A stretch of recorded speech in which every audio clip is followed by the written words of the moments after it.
अस्सलामुअलैकुम वरहमतुल्लाहि वबरकातुहू। मेरा नाम कुमैल अहमद मुआविया है। आप देख रहे हैं MBK। मैं आज जिस टॉपिक पे बात करना चाहूँगा वो दीनी मदारिस के हवाले से है। आप हजरात जानते ही होंगे कि गुज़श्ता कल 27वीं शब रमज़ानुल मुबारक की 27वीं शब को जामियातुर रशीद और जामिया बिनौरिया अल आलमिया दोनों ने मिलकर एक नया मदारिस का बोर्ड कायम किया है, तश्कील की है। मजमा अल उलूमुल इस्लामिया पाकिस्तान के नाम से इस बोर्ड का क़याम जो 27वीं शब को किया गया है, इसकी ज़रूरत क्यों पेश आई? अब जहन में सवाल ये आता है कि आया मजमा अल उलूमुल इस्लामिया पाकिस्तान वफाकुल मदारिस अल अरबिया पाकिस्तान के मुखालिफ एक नए निज़ाम इम्तहानात का जो बोर्ड है उसको तश्कील दिया गया है, या ये सिर्फ कुछ चंद मखसूस जो कोर्सेज़ होते हैं या तखस्सुसात जिनको आप कह सकते हैं उनके लिए या इदारों में जो पढ़ने वाले तलबा हैं जो मखसूस कोर्सेज़ पढ़ते हैं उनकी आसानी के लिए बनाया गया है।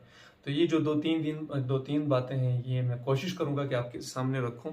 बाकी आप हजरात की अपनी राय है, आप अपनी राय हमारे साथ उसमें इत्तेफाक भी कर सकते हैं और इख्तिलाफ भी कर सकते हैं। इससे पहले मैं अपनी ज़िंदगी का एक छोटा सा वाक़या आपके सामने रखना चाहता हूँ।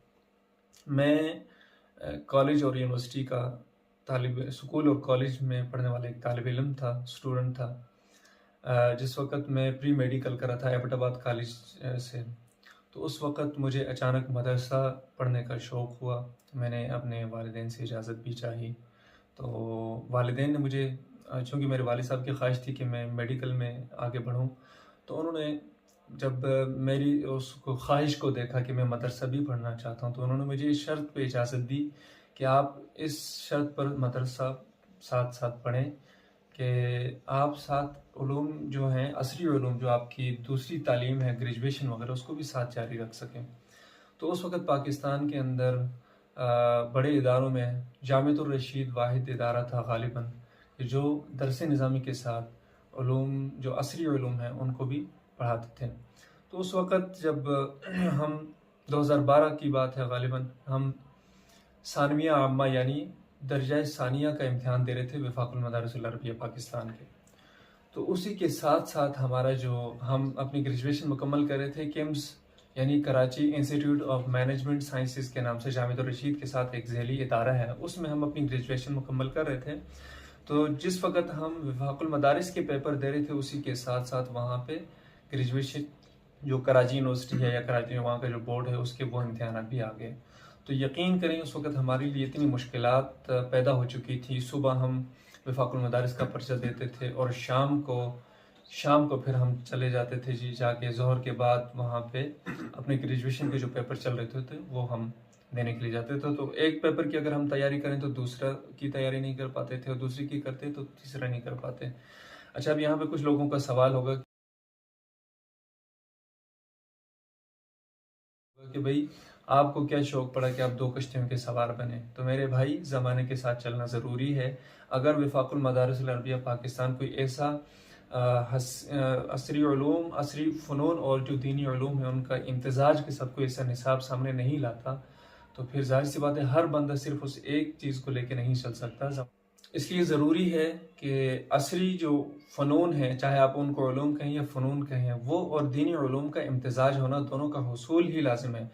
एक आलिम दीन या एक मुफ्ती उस वक्त मुआशरे में जाके दीन की खिदमत को सही तरीके से अंजाम दे सकता है जिस वक्त वो मुआशरे की तमाम तर इक़्तिदार, मुआशरे की में जो मुरवजा तर्ज़ ज़िंदगी होता है, उसके मामलात, उन सब चीज़ों से जब वाकिफ़ होगा तो तभी जाके वो उन मामलात को दीनी उसूलों के मुताबिक उसमें रहनुमाई कर सकता है। अदरवाइज़ मुफ्ती या आलिम दीन उनको कोई रहनुमाई बेहतर तरीके से नहीं कर सकता। ज़ाहिर सी बात है, जब आप मुआशरे के मसाइल का इदराक आपको अच्छे तरीके से नहीं होगा तो आप उसमें रहनुमाई किस तरह कर सकते हैं? तो ये एक अलग टॉपिक, इसको छोड़ देते हैं। हम आते हैं मजमा अल उलूम अल इस्लामिया पाकिस्तान की तरफ। तो जामियातुर रशीद के अंदर एक शोबा है कुलियतुश शरिया।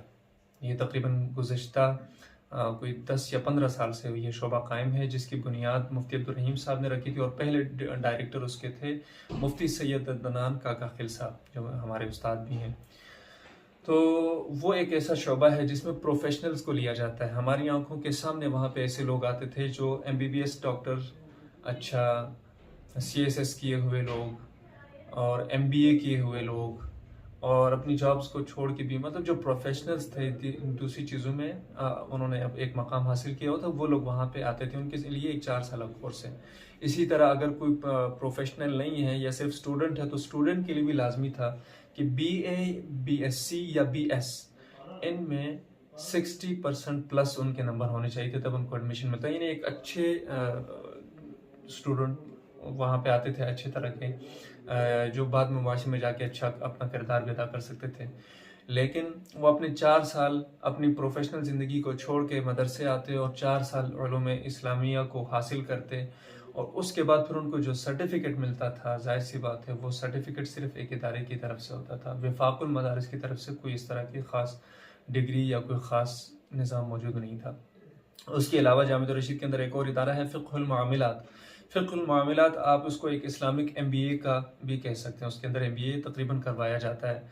देखें आप, हमारी फ़िक़्ह जो है वो मामलात के ऊपर, अगर आप उनके मसाइल जो हिदाया है या इस तरह जो दीगर चीज़ें, तो वो अपने ज़माने के लिहाज से मुरतब की गई थी। आज का जो ज़माना है इसमें जो जदीद मसाइल का सामना करना पड़ता है, जैसे बैंकिंग है, इसी की तरह से अगर आज के टॉपिक को लिया जाए तो क्रिप्टो करेंसी है। आजकल बहुत से लोग इसको समझते ही नहीं, समझते नहीं है, लेकिन कल को ये भी एक ज़रूरी चीज़ बन जाएगा। तो इस तरह के जो जदीद मसाइल होते हैं उनका हल ढूंढना, उसी के मुवाफिक तलबा को तैयार करना, और जो जिद्दत है वो, और अपने उसूलों को का इम्तिजाज और उसूल, उन सब चीज़ों को मिला के चलाने के लिए ज़रूरी होता है कि आप एमबीए भी करें और साथ में फ़िक़्ह, ये अपनी फ़िक़्ह से भी वाकिफ़ हो। तो फ़िक़्हुल मामलात इन दोनों का कॉम्बिनेशन आप कह सकते हैं। तो उसका भी वफाक की तरफ से कोई वो नहीं था। दीगर कई सारे कोर्सेज़ ऐसे हैं जिनका वफाक की तरफ से कोई ख़ास डिग्री नहीं थी।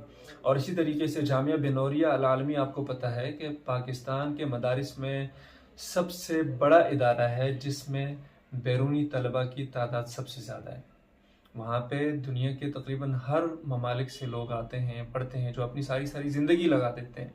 लेकिन वफाकुल मदारिस उनके लिए कोई ख़ास अलग से डिग्री कोई जारी नहीं करता। सारी सी बात, वो यहाँ पे पढ़ के जाते हैं, वापस अपने मुल्कों में जाते हैं, तो उनको जो इदारे की सिर्फ एक मामूली सनद मिलती है, उससे वहाँ पे उनको वो मौक़े हासिल नहीं हो पाते जो अगर वफाकुल मदारिस की तरफ से दिया जाता तो उनको वो मौक़े मिल सकते थे। तो अच्छा, अब बहुत से लोग ये सोचेंगे कि यार वफाकुल मदारिस की मुशावरत के साथ ये काम होना चाहिए था, या उनके सामने ये तजावीज़ रखी जानी चाहिए थी। जहाँ तक मेरी मालूमात हैं, मुझे जामिया बिनौरिया अल आलमिया का नहीं मालूम, लेकिन जामिया रशीद में मैंने पढ़ा है, इसलिए मुझे इल्म है कि जामिया रशीद की तरफ से मुतअद्दिद बार कोशिश की गई है, इन इस्तिलाहात की तरफ तवज्जो दिलाई गई है, मुशावरतें की गई हैं, लेकिन उस पर किसी ने कोई कान नहीं धरा। ठीक है।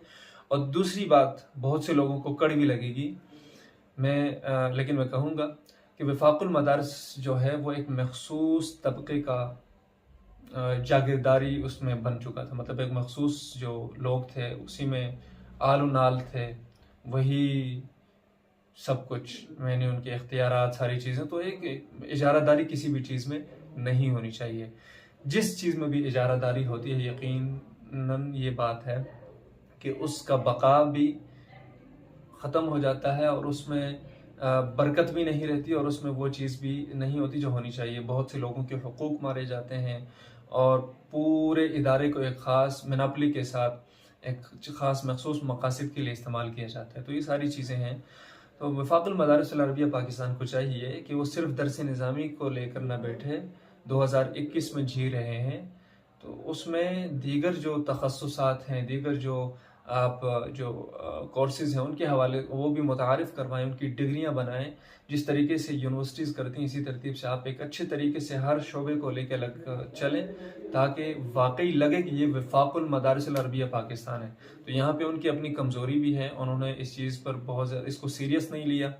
तो जाहिर सी बात है किसी ने तो आखिर कदम उठाना था, चाहे वो जामिया रशीद उठाए या जामिया बिनौरिया उठाए या दारुल उलूम उठाए, किसी ने तो उठाना था। तो इन लोगों ने पहल कर दी। अच्छा, अब एतराज़ात की बात अगर आप करें तो एतराज़ात हर चीज़ पे होते हैं भाई। मैं इतनी छोटी सी सलाजीत मार्केट में लेके आया था, आपने उसको नहीं छोड़ा। तो जामिया रशीद तो पूरा एक बोर्ड लेके आया, आपने उसको कहाँ छोड़ना है। बहरहाल पहले एतराज़ात भी होते हैं, मजाक भी उड़ाया जाता है, सारी चीज़ें की जाती हैं, लेकिन बाद में वो चीज़ जिस वक़्त आम हो जाती है, उसके फ़वाइद नज़र आना शुरू हो जाते हैं, तो लोग उसका इस्तेमाल भी शुरू करते हैं। मैं फिर वही मिसाल दूँगा कि जिस चीज़ की वजह से मेरा मज़ाक उड़ाया जाता था, आज अल्हम्दुलिल्लाह वही चीज़ सारे लोग लेके मज़े से खाते हैं। तो आज आप मजमुअल उलूमुल इस्लामिया पे आप एतराज़ात उठाएँगे, कल उसके फ़वाइद, उससे जो निकलने वाले जो तलबा हैं, जो माशरे में जब जाके एक अच्छा मस्बत किरदार अदा करेंगे, उसके मुस्बत असरात जब आपके सामने नज़र आना शुरू होंगे, तो आप खुद ही उस चीज़ के मुतरिफ़ होंगे। दुआओं की दरख्वास्त है, मेरी वीडियो काफ़ी तवील हो गई है, उसके लिए माज़रत। अगर मेरे इस मौक़िफ़ से आप इत्तेफ़ाक करते हैं तो इस वीडियो को शेयर ज़रूर कीजिएगा। अस्सलाम।